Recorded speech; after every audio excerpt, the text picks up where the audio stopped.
Les retraités de la CREF totalisent 50 mois de pension impayée. C'est un record et nombreux sont en train de mourir sans percevoir leur pension. Cela est un droit, Monsieur Anatole Koliné-Makosso.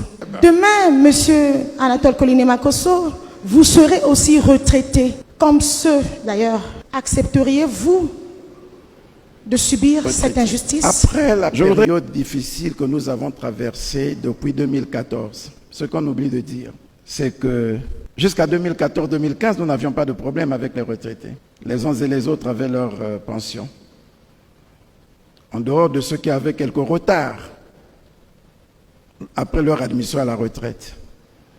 Le retard dans le traitement des dossiers, ce dont nous étions en train de parler d'ailleurs tout à l'heure. Ça vaut tant pour les agents en fonction de la fonction publique, au niveau de la fonction publique, les agents de l'État en fonction, que ceux ayant fait valoir leur droit à la retraite.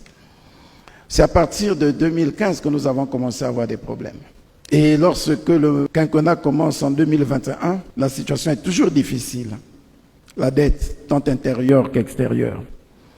Et nous avons négocié avec les retraités, ce qu'on ne vous dit pas.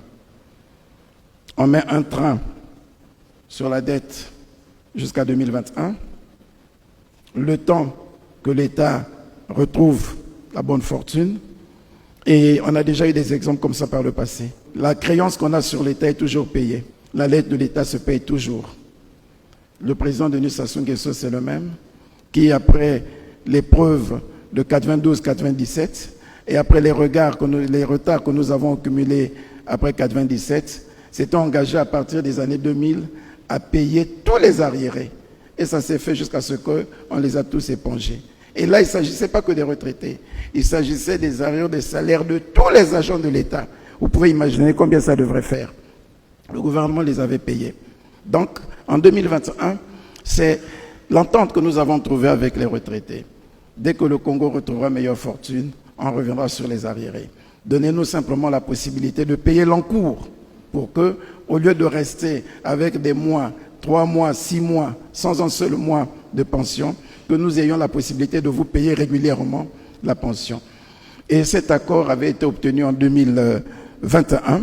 Il restait en 2021, je crois, à peine 2 mois. Et à partir de 2022, tous les mois ont été payés de pension.